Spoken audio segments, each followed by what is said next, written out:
If we say the world is crazy, are we judging?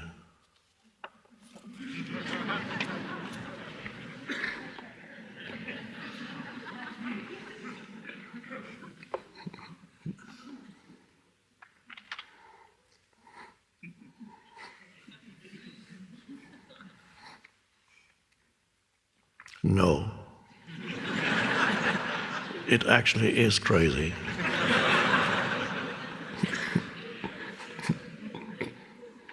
So how is that not a judgment? What judgment really means in spiritual terms is to equate something that you see in another, a deficiency, a characteristic that is regarded as not so good, to equate that with who that person is in their essence, their identity. If you see unconsciousness in another human being, which you can do easily, unconscious behavior, either in an individual human being, they get insanely angry, they get depressed, they misinterpret everything, they project their insecurities onto you, they project their fears onto somebody else, they make enemies everywhere, complete. And when it would be absurd to say, oh no, this person is fine, I'm not judging you. But you can clearly see that the behavior is totally irrational and insane and creates continuous suffering for themselves and others. So you see that. Whether or not you verbalize it is secondary, but you see it, and you might say this person is unconscious, which it does not mean you equate their behavior or what they do with who they are. If you make an identity out of it, then it's a judgment. So if I said human beings are crazy, that would probably be a judgment. But if I see their behavior as crazy and realize that is the egoic mind operating in them, they are manifesting behavior that corresponds to the present evolutionary stage of human consciousness. It is not who they are. It is the way in which they manifest the unconsciousness that is still part of the collective human consciousness. That's all. So basically the answer is when it's not equated with who they are, when you are not making an identity for them out of whatever behavior they manifest, then it's not a judgment. The judgment becomes when you say he is or she is such and such.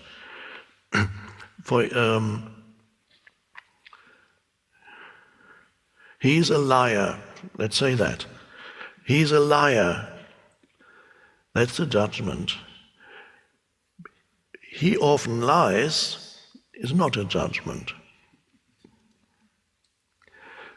Because you can see that the lying is something that is a manifestation of his egoic state of consciousness for him.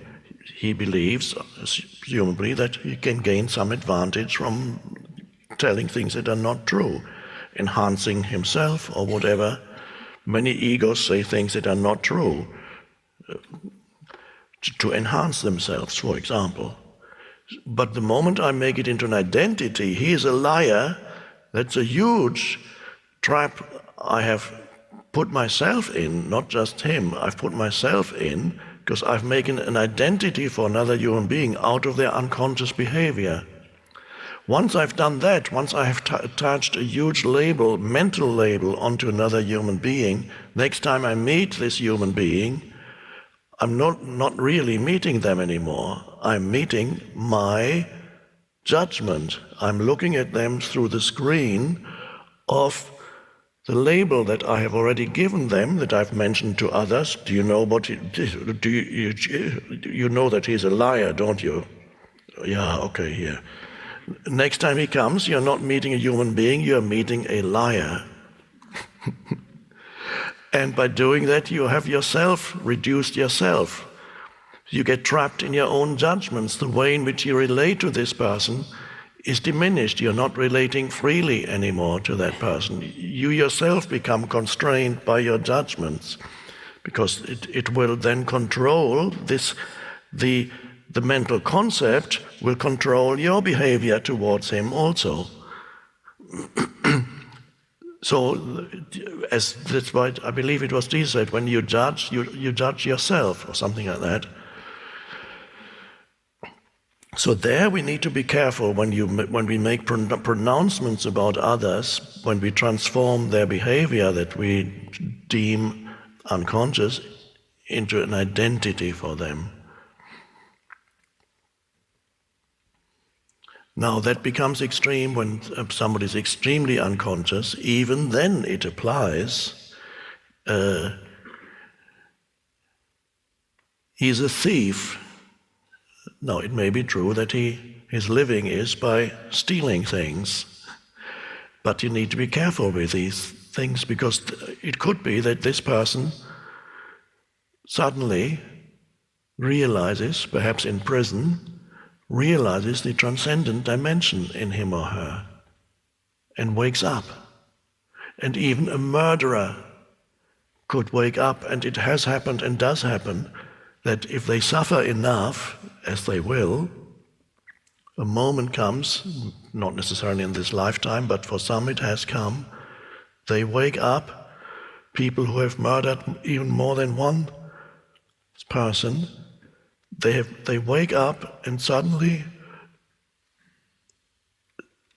the unconditioned consciousness emerges, and it emerges because the suffering that they inflicted not only on others but on themselves through their actions was so extreme that the ego self-destructed. And then something emerges, and suddenly they wake up. Now,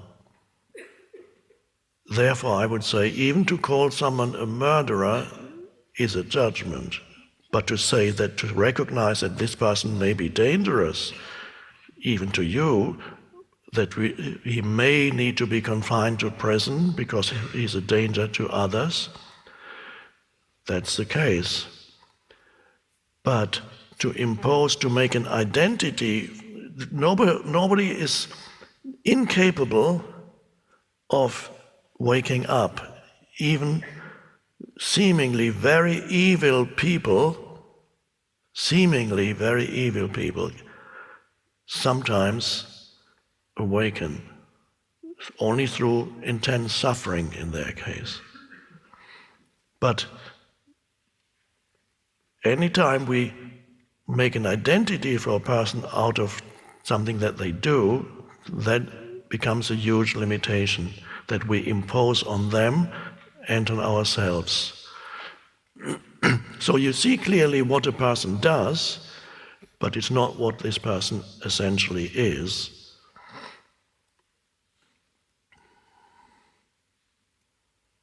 And the same applies to groups of people or humanity as a whole. If we say the world is crazy, which means, of course, human beings, the human beings are crazy, what we are saying is many human beings alive on this planet are still unconscious and manifest behavior that corresponds to their unconsciousness.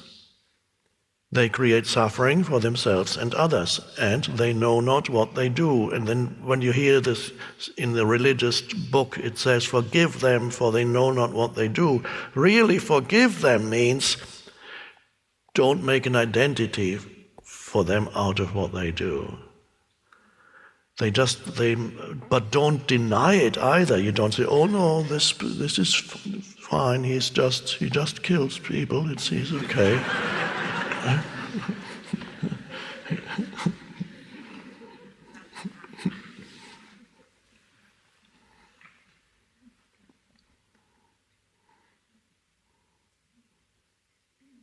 So the deeper meaning of forgiving somebody is to recognize that in essence that's not who they are. Which does not mean that they do not have to suffer the consequences of their unconsciousness. That happens by itself. And sometimes the karmic consequences of a person's deep unconsciousness may come through the judicial system, and sometimes through other ways. Not that the judicial system is always just,